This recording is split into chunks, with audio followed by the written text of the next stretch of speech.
This episode is brought to you by Chiefs on Broadway. There's a different way to experience live music in Nashville. Eric Church's Chiefs on Broadway is home to the Neon Steeple, an intimate live music venue in the heart of downtown Nashville where artists and songwriters take the stage for up-close, unforgettable shows. From stripped-down sets to surprise guests, no two nights are the same. Check out the Neon Steeple lineup and get your tickets now at chiefsonbroadway.com. Hello, my name is Olivia Harding, and I am the host of Folk Files, a podcast that explores the tangled history of folk songs. Every month, I choose a topic to dive into for about 20 to 30 minutes. The subject of each episode could be a song. In the case of Shady Grove, a lot of people believe that it is a later version of the English folk song Matty Groves, but it's not that simple. A general topic. The main theme that I saw while researching folk songs about birds from all over the world is that many of them include nonsense syllables meant to represent the bird songs. Or a question that I want to answer. There has never been any real question that Black people were central to the development of this musical style. So why do we still picture white men hauling on the rope when we think of sea shanties? Press play and join me on a journey through the origins of murder ballads, sea shanties, rebel songs, and other music that has withstood the test of time. Folk Files is so pleased to be the newest show to join the BGS Podcast Network. Find us at thebluegrasssituation.com or where you listen.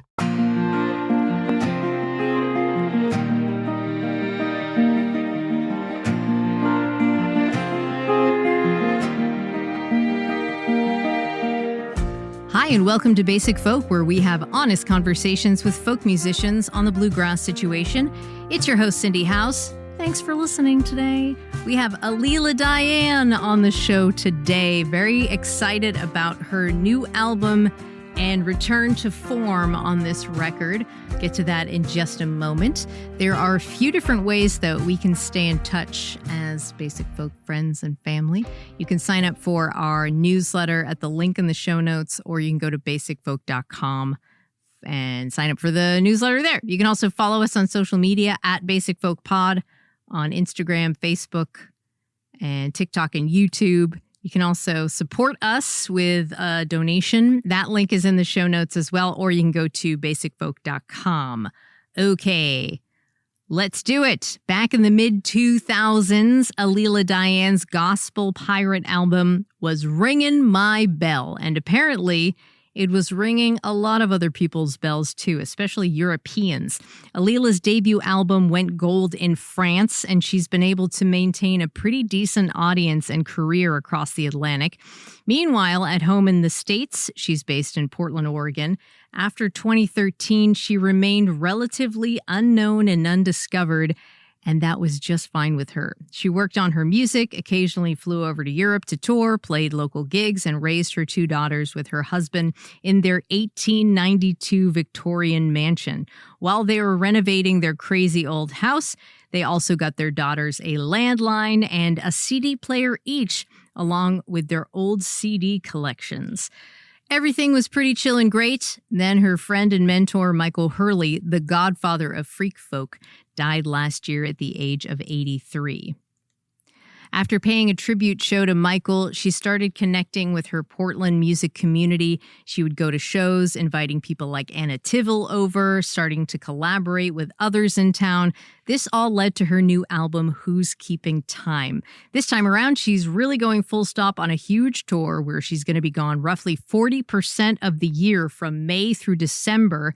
It feels like a huge return for the singer-songwriter who is feeling inspired by creating, collaborating, and being in community again. Let's take a listen to a song from Alela's new album. This is Dusty Roses, and then we'll get to our conversation with Alela Diane on Basic Folk.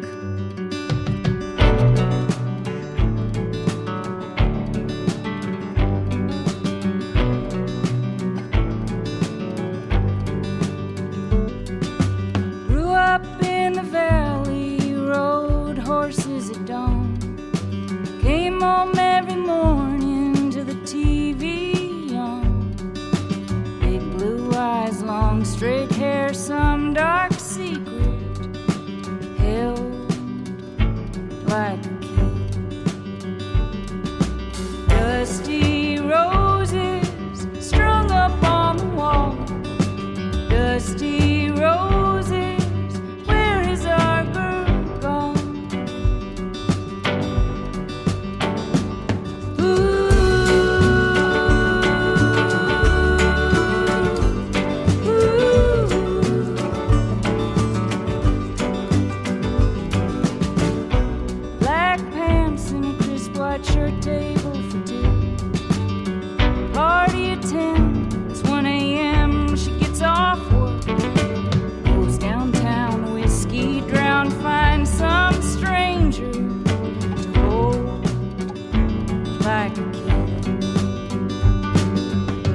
Dusty roses strung up on the wall.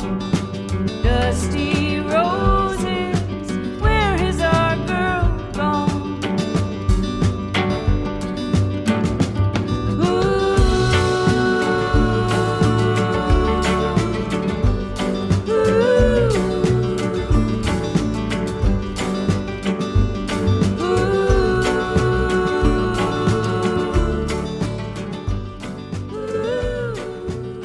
Alela Diane, welcome to Basic Folk. It's so nice to see you. Thank you for having me. So I want to first of all start by talking about your wonderful style that you have. You are always looking so fly. You have like a vintage, the style, it's like vintage and crisp and neat, but like not too neat. Always like great coloring, attention to detail. Like to me, your style inspires like a certain type of slowness and peace and quiet that like I always want and I never have. So how do you feel about your style and where it might intersect with your musicality? And like when I say style, I mean like clothing, album artwork, your house, like your album covers, etc. and so on. So I think my music is so deeply intertwined with just who I am. And part of who I am is I'm a very visual person. And my home and what I wear and everything is so connected to my being and my creative aesthetic as well, that it's all just one and the same, which I think is why my music inherently feels connected to that style too. How did you develop your fashions? Like my wife and I like own a house and like styled it together, but it was like very difficult to get there. But I'm just wondering like what your fashion journey was like. I think it's always it's been an ever evolving path, and it's something that I enjoy. I mean, my house, we live in this bizarre, wild, crazy old Victorian in Portland. And the house kind of was the perfect example of like, this is my aesthetic. Like I need to live in this house. And when I was a kid, I had a Victorian dollhouse. And, you know, when we met 20 years ago, I was very into vintage fashion, and I still am. But I think I was more like, my outfit cost $5 because I got everything at the thrift store, 20 years ago. Yeah. I really prided myself on that hunting and gathering and collecting treasures everywhere that I went. And then as I've gotten older, there are other pieces that have come into the fold. I think I kind of rejected vintage for about 10 years when I was really in the deepest part of parenthood.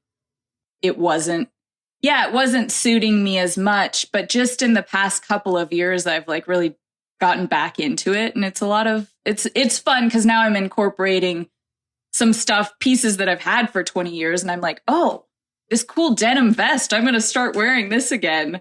That's something that I used to wear when I was, 25. And it's been fun to reincorporate stuff that I've been holding on to. And I'm also always just collecting little bits, like wherever I travel. So that's a big part of that aesthetic through line as well. I'm a little bit of a hoarder low key. I'm so impressed that you have all these things still. Like, I feel like I've just like gotten rid of so much stuff. I've gotten rid of things too. I have let go of a lot, but I think because there's this constant collecting, it's an ebb and a flow. And I have gotten rid of some things where I'm like, I shouldn't have let that go, Yeah. Our house is it's a pretty big old house.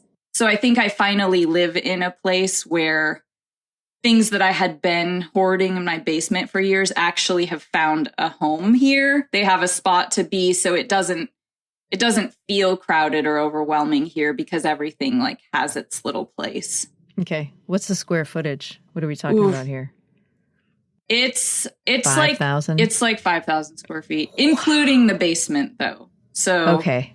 Is it finished in the basement? The basement's not finished. So that's probably 1,200 square feet you could take away from the house, but it's 3 stories. And where I'm sitting right now is my attic studio, which is probably about 1,000 to 1,200 square feet up here on the 3rd floor. That's amazing. It's kind of wild. Yeah. It's terrible if you lose your phone in here, though. It's all over. You're hiking up and down stairwells. So you grew up in the gold rush town of Nevada City, California. Also, for those keeping track at home, the hometown of Joanna Newsom. Correct. And of the town, you have mentioned its winding rivers, and you've also said, no matter how much time passes, part of my heart will always live among those golden hills. So how has the landscape of your hometown impacted you throughout your life? I think it's something I'm always reflecting back on. It's such an incredibly beautiful place. And having spent my whole childhood there and just absorbing the nature and going to the river and the sunshine, the California sunshine, the flowers blooming, I always will carry that with me. And now in the Northwest, I live in Portland and I've been here for 20 years now. It's much greener up here and it's a different landscape, but it's still beautiful and the seasons change. And every spring, the Portland spring times are just astounding. Everything really comes to life and is in bloom. And I think for me, it's it's the passage of seasons that feels really crucial for the marking of time. And it's wild that I never went back to California, yet my life kind of just got established here. I have a family and I'm raising kids in Portland. My husband's from Washington. He didn't want to move to Nevada City, and we've created a life here that touches on those things that I did have in Nevada City. We have a half acre. We've got a big yard. My kids are running around free in our yard. Our little dog has space to roam. And it's beautiful here too, Yeah. You grew up with parents who were artists and musicians. So how did their example influence how you have come to feel about art and music, whether you're creating it or you're experiencing it? I think having creative parents, my mom is a painter and a singer, and my dad is a great musician, as they were both in a lot of like bluegrass bands and folk projects when I was growing up. My dad's been in a Grateful Dead cover band since I was like 12. And I think music and art were always such an inherent part of my life when I was a kid that I think it was quite normalized. And so it felt very natural for me to then start pursuing a creative career. I dug through your Substack. Haha, I love it. Yeah, I also loved it. You had a post a while back that mentioned that you were making music with your dad again. I think this was like last year. He has been like a big part of your musical journey, working with you on some of your albums, even like playing guitar with you and your band. I heard he quit his day job a while back. Yeah. Yeah. So what has music done for your relationship with your father? I think music has been a place that my dad and I can drop into and connect on. And that has been a very beautiful thing to have with my dad, because there aren't a lot of other places where we can easily like drop in. But music has always been that. It's always the excuse to have a visit. The next time I'm going to see my dad, he's coming up to play with me for Pickathon in Portland. And, he's excited to play the gig. And he's also excited to see me. But to encourage him to come up, it was like, oh, well, I'll come up for Pickathon. So that's kind of just how it is with my dad. And the most recent project I did with him has not been released yet, but he and I recorded really stripped back duo versions of a handful of my old songs and a handful of my new songs and some cover songs. And it's the kind of project that it was just special to make with my dad. We just sat there across from each other and recorded it in 2 days. And I don't think it's the kind of record that will have a big like press push, or it's not going to be like, this is the next album. It's more a special thing that we made together that I think my deep fans will really appreciate. And so at some point, probably in the next year or so, I will strategically, press it on vinyl and do a small little release around it, or maybe release a digital version that's just an EP and then have the full length be on a 12-inch vinyl or something like that, without branding it as my next full length.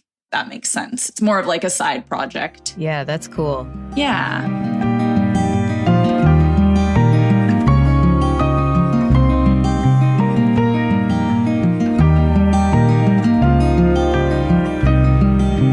So your musical career kind of got started around 2004. You self-released your debut album, The Pirate's Gospel, and you worked on it with your dad. And on your Substack, you said it's an album which more people listen to than anything else that I've released since then. It's strange to be known for who you were rather than who you've become, which is intense. Yeah, totally. How do you reckon with that statement and that album? Well, it has been interesting.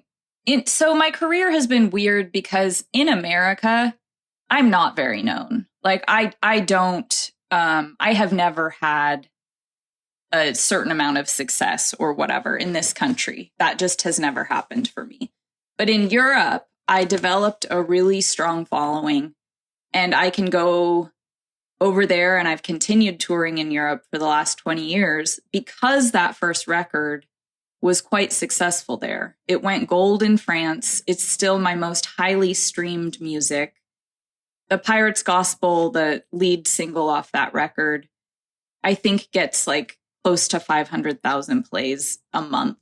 A month? Yeah, which is crazy. Wow.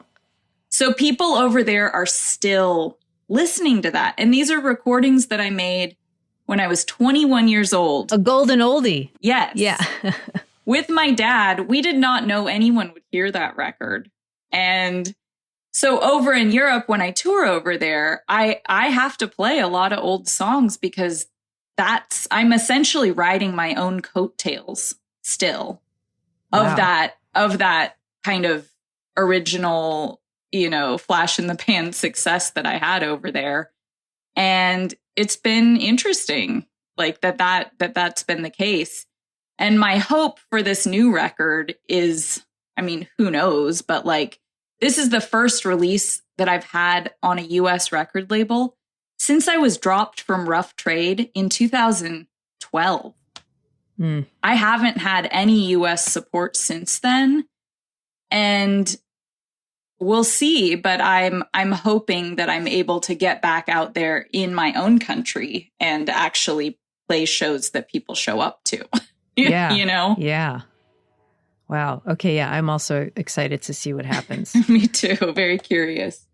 So right around the time that The Pirate's Gospel came out back in 2003, 2004, your family of origin, your parents and your brother were all going through their own hard times. And if people want to read more about it, again, I will refer them to Alela Diane's Substack. It's a really great post called Reoccurring Dreams, Songs and Trespassing in My Childhood Home, which hopefully that's an intriguing title because it's a really cool post. So back to your family, you sum it up by sharing, it wasn't a great chapter for any of us, and talk about basically that's right around the time where your childhood ended.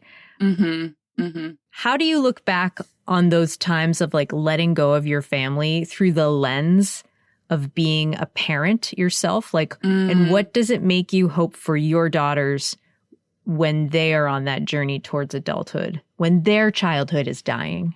Yeah, that was a really hard moment for me. My parents divorced at that moment as well, and they sold the home that I grew up in. And that was right around when I was 20 years old. And everything that I had known in the stability of that childhood, all of a sudden I was an adult and I was in San Francisco living on my own. And it was really hard. But that's the thing that was the catalyst for writing songs. That's why I started writing songs, is because I had this heaviness that I needed to process. And I don't know that I would have become a songwriter if that hadn't have happened. And now I think that pain has eased largely because I have my own home. I have my own family now. My daughters are 12 and 9 years old, and I'm getting to live that childhood alongside them, with them, as the parent now. And my hope and my intention is to not have everything blow up for them when they come into early adulthood, and that hopefully we will still have this home that they can come back to and always be welcome at, in a way that I didn't really have at that age. So you started your family 2013, you got married, you had your first daughter, Vera, excellent name. Thank you. And you mentioned this while you were pregnant, you were dropped by your label, and then you were also passed on another because you were going to have a baby. And you said you learned that it's hard to trust a system that values youth and trends, and that the antidote is to keep showing up and keep doing it anyway, keep putting out music anyways. So before we started our chat, we had a little bit of a discussion about so this is like inside baseball over here. Yeah. I was reading Alela's press release, and it said something about how like you were over a decade into your career. And I was like, wait a second, isn't it 2 decades? And you were like, we debated it and it made me sound old. So I decided to put a decade in. I hope it's okay. I bring that up. No, for it's this. great. I'm happy to talk about it. I love this sort of thing. So like, what was your relationship to youth and like those fleeting trends prior to like getting dropped by your label? And then like how was that relationship to youth, fleeting trends, like trying to get the clicks and I guess like you weren't getting streams back in 2013, right. But like how has that was that changed by that experience? Well, I think the music industry is very typically and historically youth obsessed. And what I learned pretty early on after the release of my third record, which was a record called Wild Divine, and then I was dropped by Rough Trade and not given the opportunity. I had fallen pregnant, like things had changed. But at that point, it felt like, oh, you're done. You're done, lady. You've been given your chance, and you had 3 records, and we don't need you anymore. You're replaceable. There's another girl with an acoustic guitar that we will put on our roster instead. Any festival opportunities, there's always another folky girl with a guitar that they can put on the festival next year, and it's not going to be you again. And that was really hard. There have been peaks and there have been deep, dark valleys in this career. And for the past 12 years while I've been raising kids, I've essentially gotten no opportunities, or very limited opportunities and limited press and anything in my own country for the fact I've been quietly releasing records in the States, but they kind of are like, oh, well, you're old. You had a shot. It didn't work. You never reached that milestone. I think especially labels like larger, cool, hip indie labels, it's like they give you a couple shots, and if it doesn't become the next big successful thing, they're very unlikely to continue rooting for you. And that is, it feels really like not great. And I know so many artists who, especially women, who have experienced just that. And it's pretty messed up. Yeah. And it also is like, I don't know if you were like feeling that before this experience was happening, but like, it just goes to show like how important it is to like work with people who are like real, who like, right. Who see the value in investing in an artist that is going to be solid and sturdy long term. Long term. Mm-hmm. Yeah, because those places do exist, but they're fewer and farther between, for sure. Yeah, for sure. Definitely. I'm sure we could have a coffee and name dive all of on them. that. Yes, yeah, for sure. Exactly. But it's interesting now, kind of giving it another shot and having signed with one of those more long game, boutique, small, very invested record labels called Fluff and Gravy in the US. And it feels really positive to be working with John, who's the one guy at Fluff and Gravy, and his whole heart is dedicated to this. And, I honestly feel younger now and more energetic and with it at 43 than I did 10 years ago, when I had a newborn baby and a 3-year-old. Oh, yeah. So, yeah, it feels good to be. That makes sense, yeah. Coming back into myself. So your 2 daughters, Vera and Una, you mentioned your house. It's an 1892 Victorian house. You have a landline. We have a landline, we do. Your daughters have CD players in their rooms. They do. You said, we have created a life that is in some ways a strange combination of 1890 and 1990, which is so funny. So I have an 11-month-old daughter, and I am so freaked about the way people consume media and consume music through screens. So can you, Alela, tell me step by step how you did this? And where are screens in your life and in your family's life? So my girls are at Waldorf school, which is very limited on screens. They don't use screens at all at school. And you basically sign a contract that says your kid's not going to watch TV during the school week. Weekends are different. So having that kind of parameter up from the school and having it not be our decision, but being able to say, sorry, you can't watch school on weekdays or watch TV on school days because the school doesn't want you to. It's not my decision. Sorry, kid. They just get used to it, and they know that that's off the table. And it has allowed us to just have more freedom in the physical realm and have the kids less whiny about the screens because it's just off the table. And then on the weekend, of course, Una's like, Mom, it's Friday. Can I watch TV?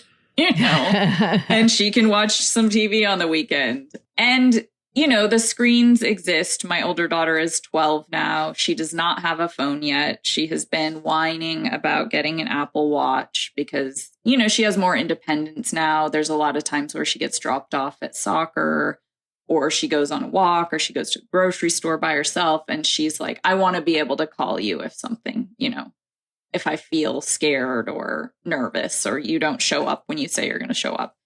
And that's probably going to happen pretty soon, I think. But it feels a little better than a phone because she's not going to have endless internet access. She's not going to be surfing the web on an inch by inch little thing on her wrist, Mm-hmm. It'll be more for it's more like a weird little walkie-talkie that you can call your parents on.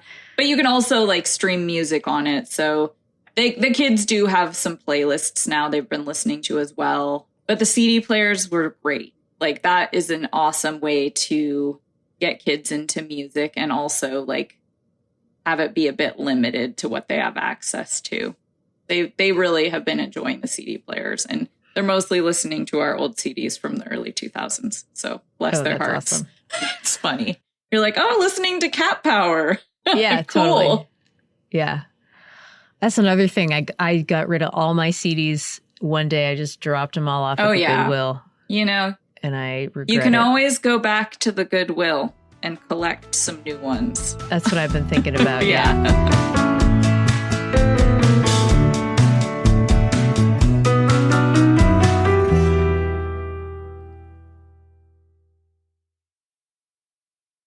So you have been mentioning that you have made records and toured Europe these last few years, but have not really been doing anything or getting much coverage with those records in the US, but like this time for this record, it seems different.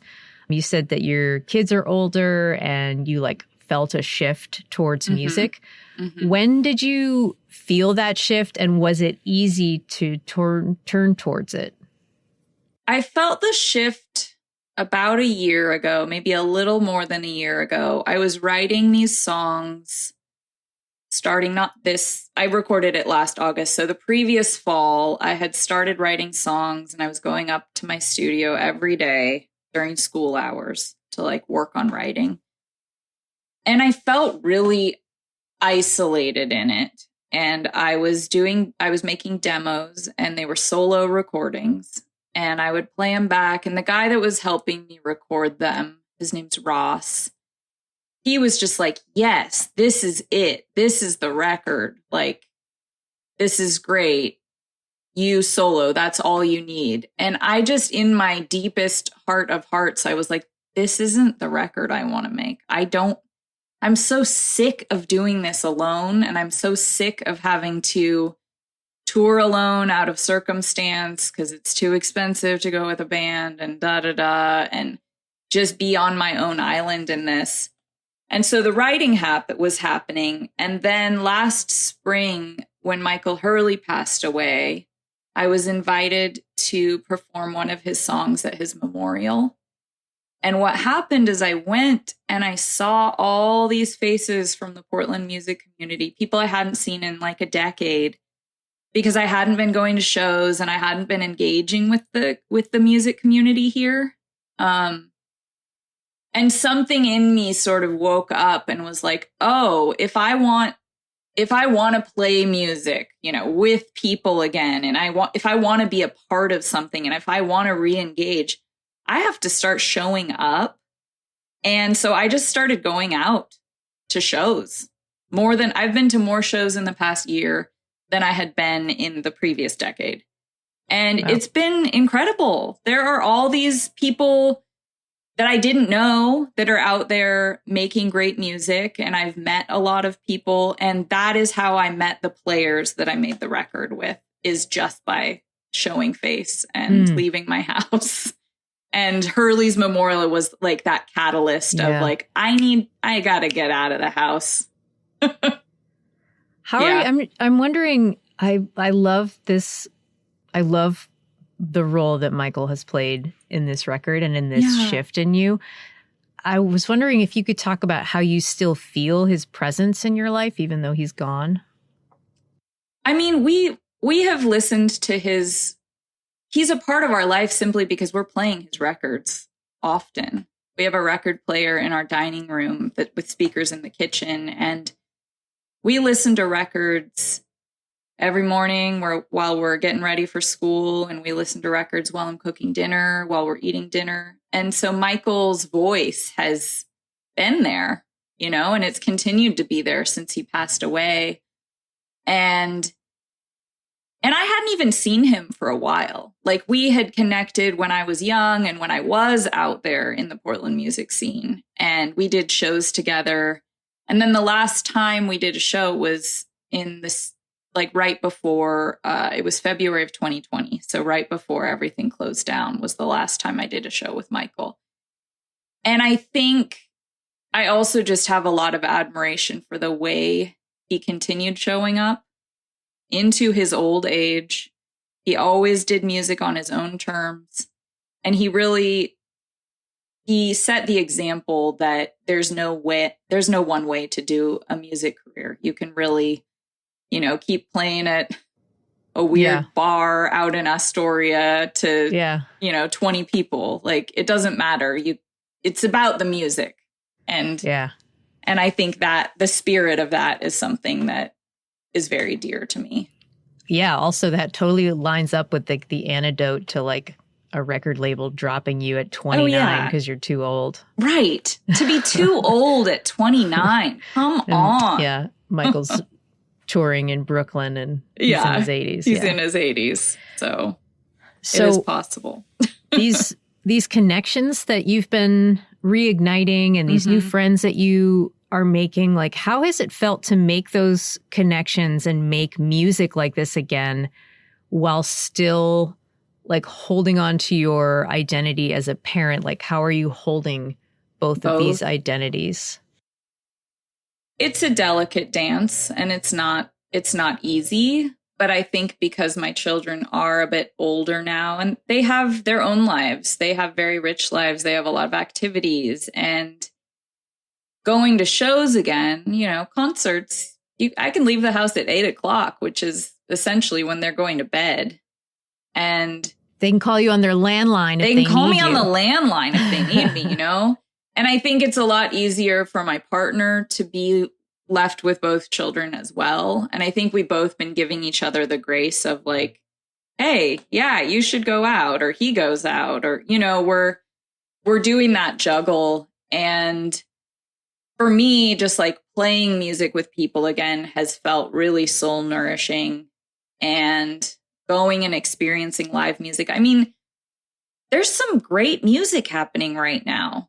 And I think I had felt pretty uninspired by live music for a while, maybe because I wasn't participating, but I think maybe I was just too tired to even like discover anything new. That's real. Yeah. There's a lot of really incredible new music right now, and that is very cool. And so I've been listening to way more music of contemporaries than I had either. So that's been interesting also. Who's ringing your bell right now? Gosh. Well, Will Oldham just sent me his new one, which is beautiful. And we loved The Purple Bird, the one that he made in Nashville. Yeah.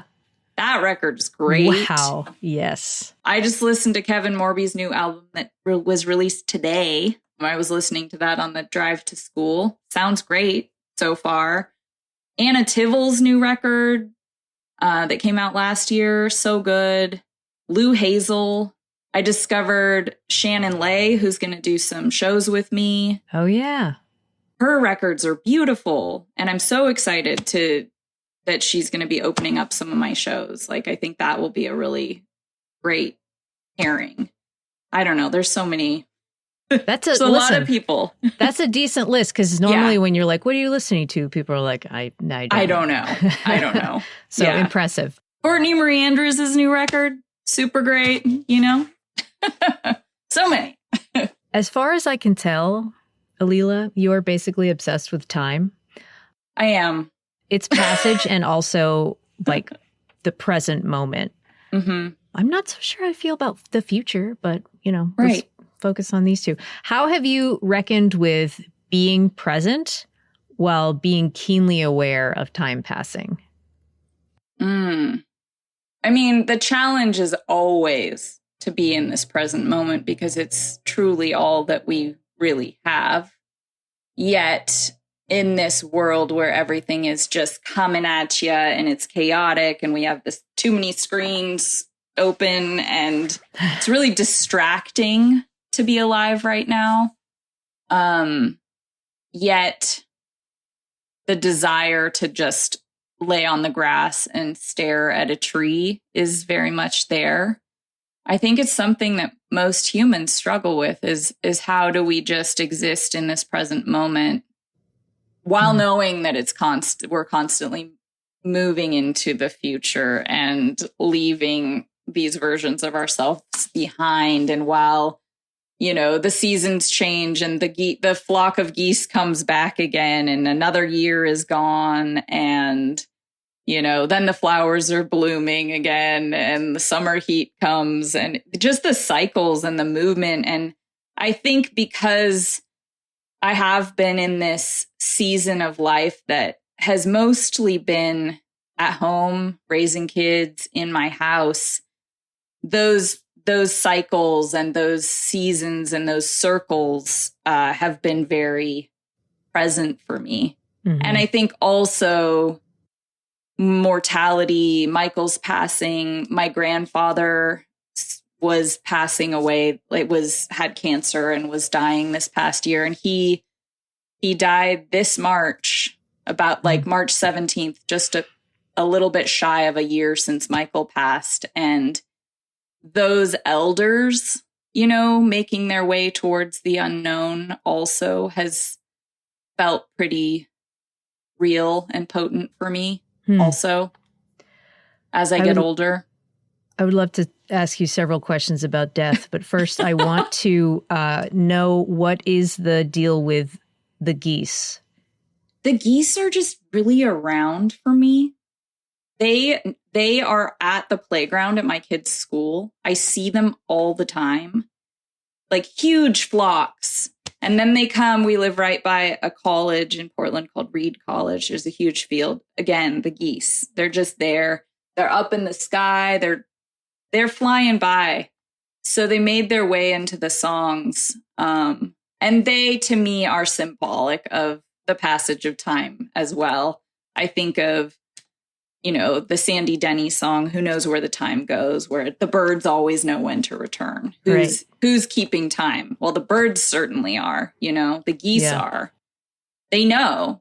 They just know inside of them when to come back. I also want to know, all right, I was like, I don't really like asking questions about visuals on the podcast, but I feel like you have such cool visuals. Like, there are some humongous geese on your new album cover, and you're sitting right next to them. And I was like, there is no way that this actually happened in real life. So those are goose decoys that I ordered on the internet.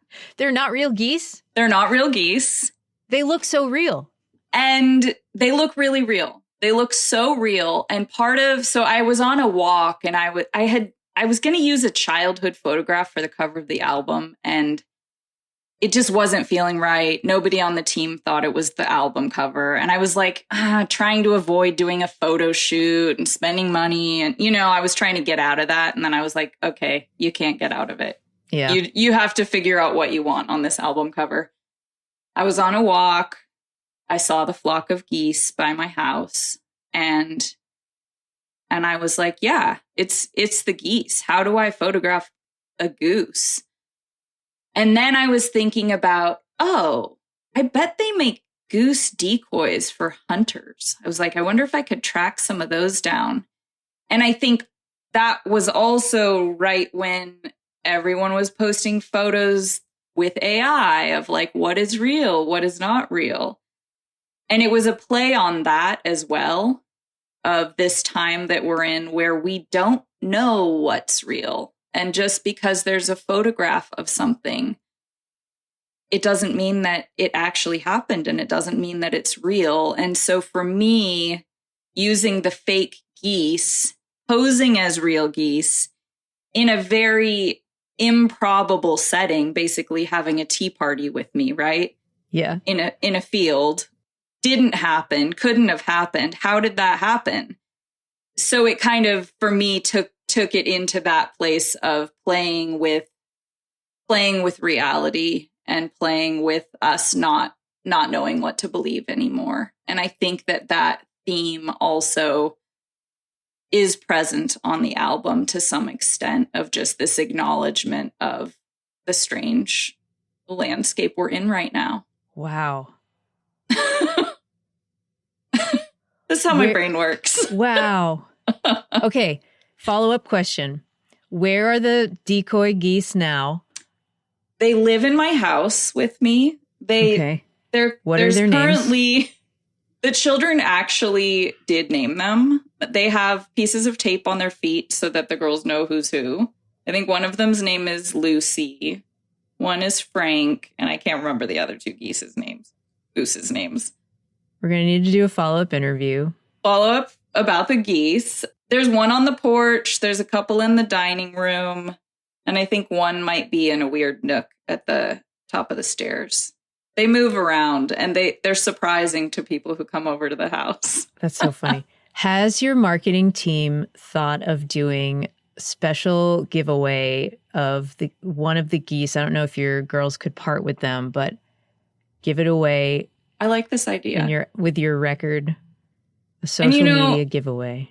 I'm essentially the marketing team, so I think I might have to take that up with myself. Consult with yourself. I could consult. I mean, I'm the one who, the whole goose thing was all me. That Wow. was 100% Brilliant. me. A brilliant marketing mind. Yeah, that was just me. And everything that I've been doing on the internet right now is just me being weird in my house and trying to I think I've been trying to embrace the absurdity of where we're at right now and what's expected of artists, you know, with social media stuff. And I've mostly just been trying to enjoy it rather than resent it. And how can I be creative with this? How can I make this fun for myself? So that has been my goal. And I think I've been successful at that. At least making myself laugh, right? Yeah. No, I'm in on the joke, okay? Yeah. I will thank you for explaining the album cover. That went a whole lot deeper than I expected it There was to. a lot there. Yeah.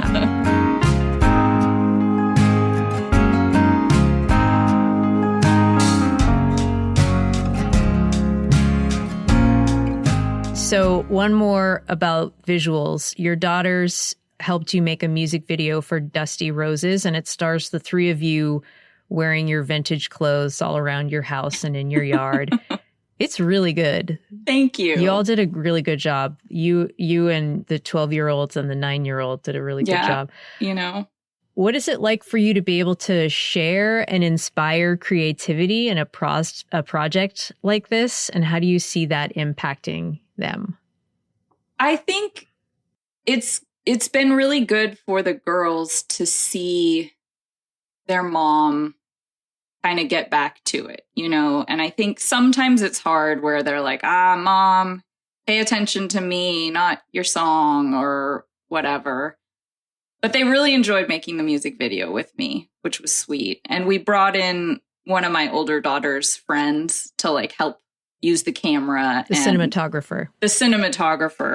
And I think that made it more palatable for Vera, because otherwise I think if it had just been the three of us and then if we had not had another child helping us, Vera probably would have been like, all right, Mom, I'm over it, you know? But her friend was really excited about that we were doing this, that we were making something. And so that made it more tolerable for Vera. And also Dusty Roses is both of the girls' favorite songs, which I think is funny. That's the one.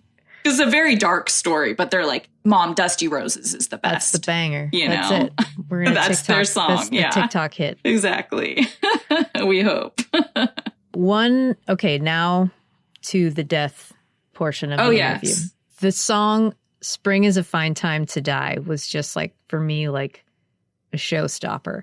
So Michael Hurley died April 1st, and this song is to honor him.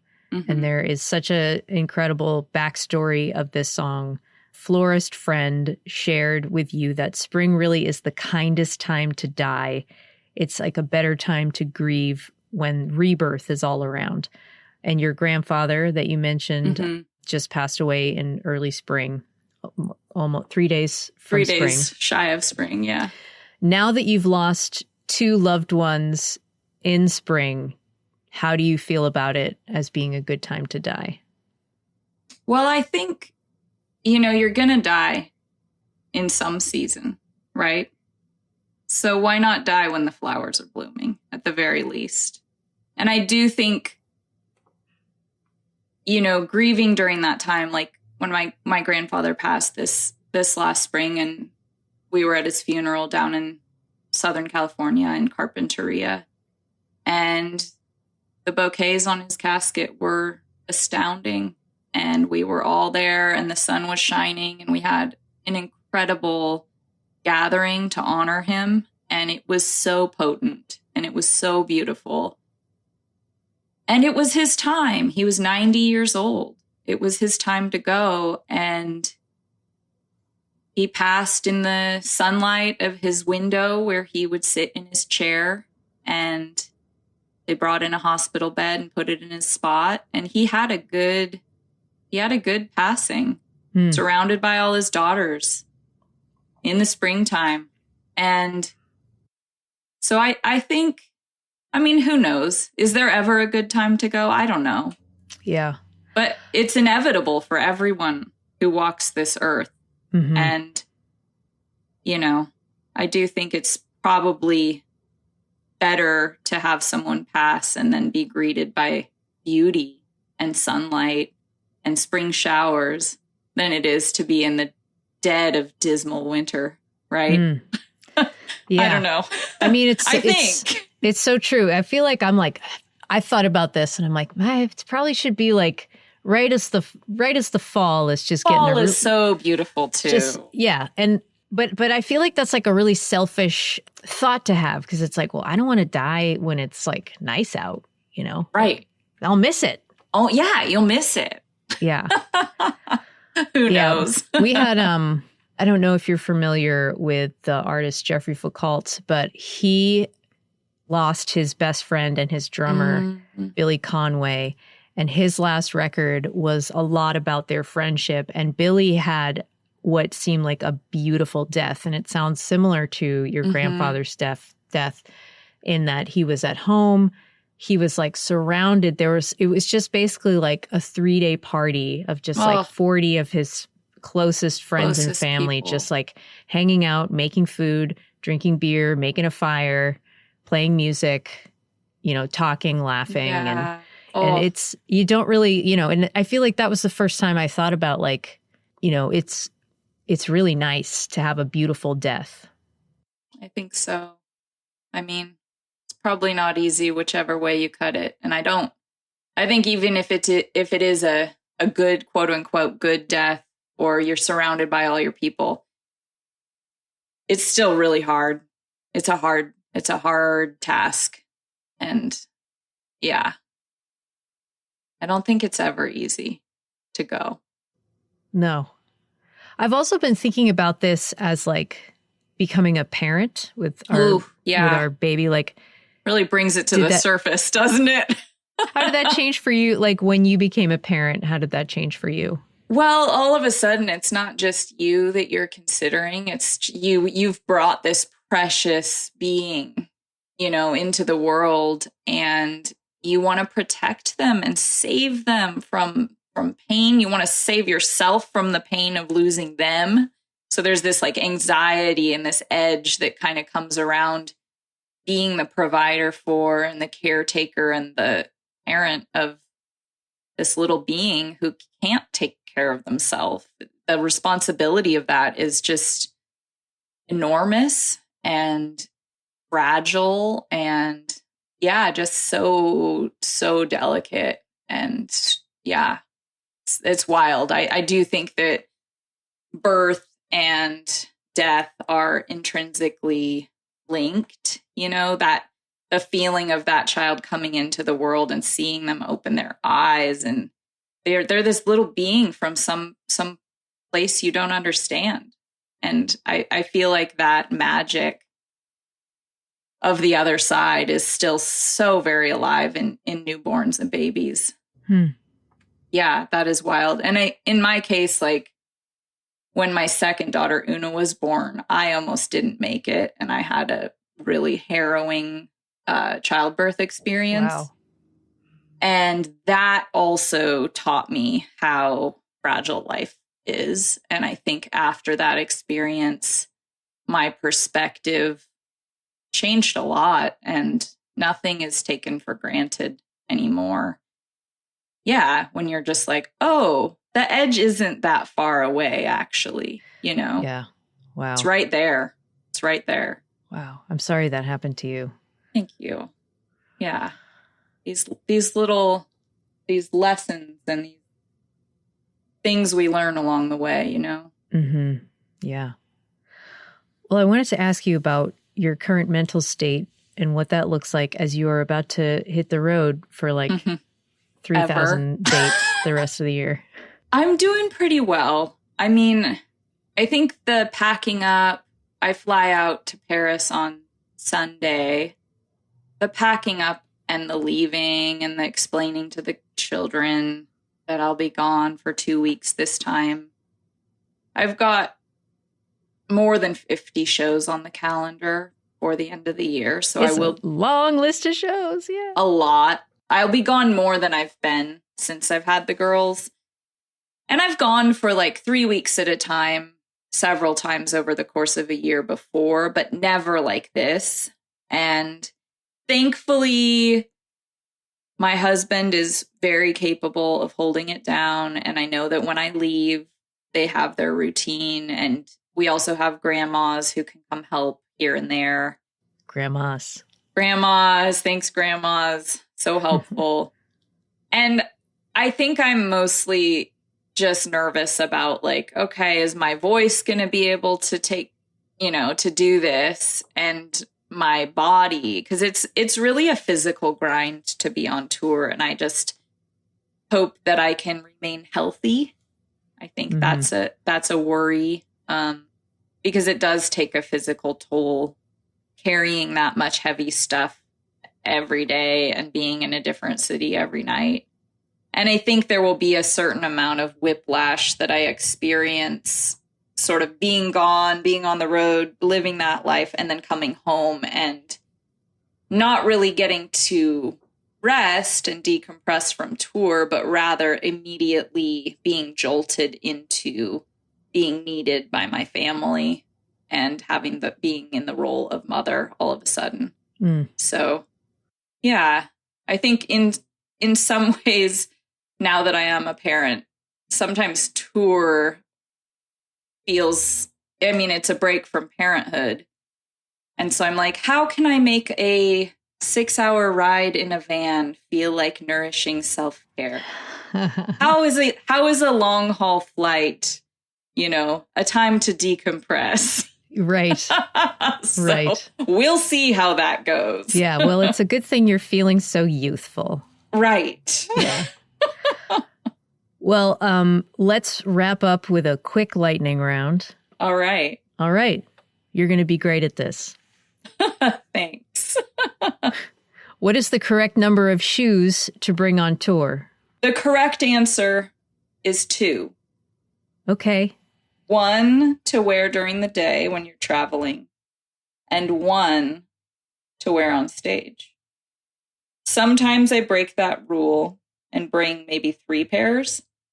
But my friend Paige from the band Two Runner, I took them on tour last November, and I think she had like literally 10 pairs of boots with her, and I was giving her hell the whole time. That's a lot. A lot. It was a lot of boots. They were way too heavy. But I do think 2 is the correct answer. Okay. I'm interested in what kind of shoes you are wearing during the day. So generally, I really have this down to a science. Usually I have the road uniform, generally all black, keep it simple, or jeans and black, because you're wearing the same thing every day. You got to wear a t-shirt like 3 days in a row because you can't do laundry. And Blundstones. If it's a winter tour or spring tour, this time that might not be the case because I think it'll be warmer. So I'll probably make a different choice. But generally, it's Blundstones and jeans and all blacks. Accessory, like bandanas, things like that to make you feel a little spruced up are helpful. And then fancy lace-up boots for show and dresses. Gosh, I feel like you should give like a course on how to pack for tour, because this is really good. I do have it down to a science, and I'm really good at packing for tour. Okay. Not to toot my own horn, but I'm going to refer all of my touring musician friends who have Yes. questions to you. Yes. Okay, this is an important one. What year do you predict aliens will take over Earth's government? Ooh. Oh, God. It's probably sooner than we think, isn't it? Who's to say it hasn't happened already? Good point. I give it 100 years. 100 years. All right. Okay. Yeah. What's one beauty product you cannot live without? Chapstick. All right. Who is your celebrity crush? Oh, God. Celebrity crush. Is it Tom Brousseau? It's not Tom Brousseau, but I love Tom Brousseau. No, it's probably someone who's no longer alive. It's Butch Cassidy and the Sundance Kid. Oh, all right. It's Epic. both of them. Epic. Yeah, it's Robert Redford, 100%. Okay. That's a good one. And that tracks. Yeah. His color scheme matches yours. It's good. What's one song you wish you wrote? I Comes a Time by Neil Young. Oh, okay. It's a good song. Love that song. This one you will like. What is your favorite season? Fall or spring. Okay. Interesting. Also, you'll like this one. What do you want done with your body when you die? Definitely cremated. Okay. Mm-hmm. And then this is the last one. Very important. What is your coffee order? My coffee order is an English breakfast tea with oat milk and honey. Wow. A rebel. Yeah. A true rebel. I do sometimes drink a Dixie cup of coffee in the morning, though, when my husband makes it. I have this little tiny ceramic cup that's like the size of a Dixie cup, and that's all I'm allowed to have. Like an espresso cup size? Yeah, that size, just like a taste. But Precious. I get too jittery if I do too much coffee, so I kind of just can't go there unless it's a Dixie cup, you know? Great. Well, that was it. That was a lightning round. Thank you so much. Thank you so much. I had a great time talking to you. As I remember, did I. I knew I liked you. Yes. Love it. This episode of Basic Folk was produced by Anthony Cabrera. Dietrich Strauss composes our music. Basic Folk is a production of The Bluegrass Situation. You can find all of our episodes there. You can also find us on folkalley.com or Folk Alley's mobile app. Search for Basic Folk on the SiriusXM app. You can go to basicfolk.com or find us wherever you get your podcasts. If you enjoyed this episode, we suggest sharing it with a friend.